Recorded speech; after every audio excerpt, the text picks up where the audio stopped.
Bismillahirrahmanirrahim. Assalamualaikum warahmatullahi wabarakatuh. Nah, kali ini kita akan belajar mengenai gaya-gaya yang bekerja atau di sini kita akan menganalisis suatu gaya yang bekerja pada fluida dinamis ya, atau di sini lebih familiar dengan fluida yang bergerak atau fluida yang mengalir. Untuk bisa menganalisis gaya-gaya itu, maka sebelum itu kita harus mengetahui atau mengenal dulu teorema Transport-Reynolds yang dituliskan secara matematis seperti ini. Nah, teorema Transport-Reynolds ini menyatakan laju perubahan properti dari suatu fluida dinamis atau fluida yang mengalir. Gaya, kita disandingkan dengan gaya di sini ya. Nah, gaya itu merupakan laju perubahan momentum atau secara matematis itu bisa dituliskan sebagai F sama dengan dP per dt, dan P di sini adalah momentum ya, bukan tekanan tapi momentum. Jadi F ini merupakan perubahan momentum terhadap waktu atau laju perubahan momentum. Nah, mengenai momentum, momentum itu merupakan properti ekstensif ya. Yang mana kita sudah belajar ya bahwa properti ekstensif itu yang sifatnya itu bisa dijumlahkan secara aljabar. Nah, untuk properti ekstensif dalam suatu fluida dinamis itu dinyatakan dalam persamaan atau teorema Transport-Reynolds ya. Teorema ini menyatakan laju perubahan properti ekstensif tersebut, dan di sini properti yang dimaksud adalah properti momentum. Jadi untuk kasus ini ya, teorema Transport-Reynolds itu mendefinisikan laju perubahan momentum, yang mana ini akan merujuk pada gaya. Ya, gaya adalah laju perubahan momentum. Oke, kita lanjut ke bawah ya.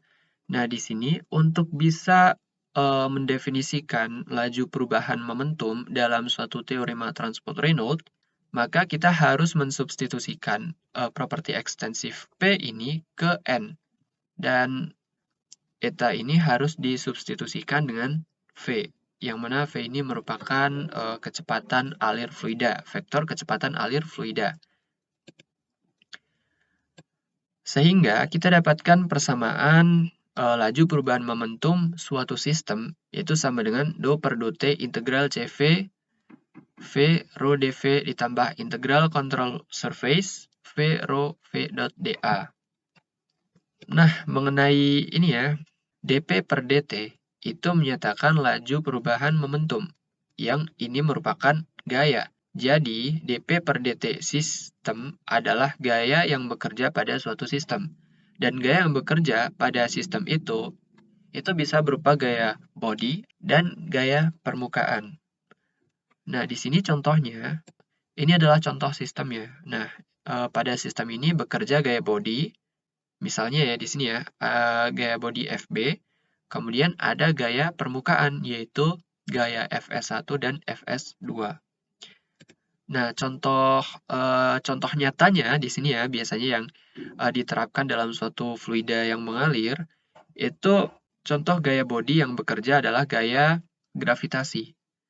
Sedangkan untuk gaya permukaan, yang sering muncul dalam aliran fluida itu berupa gaya akibat gaya tegangan geser yang dialami oleh aliran fluida itu. Maka di sini dengan kita mensubstitusikan ya gaya sistem yang nilainya adalah FB plus Fs ke dalam persamaan ini, kita dapatkan FB plus Fs sama dengan do per do T integral CV V rho dV ditambah integral CS V rho V dot dA. Artinya di sini gaya total yang berupa penjumlahan antara gaya body dan gaya surface itu akan mempengaruhi keadaan atau kondisi dari suatu fluida yang mengalir itu.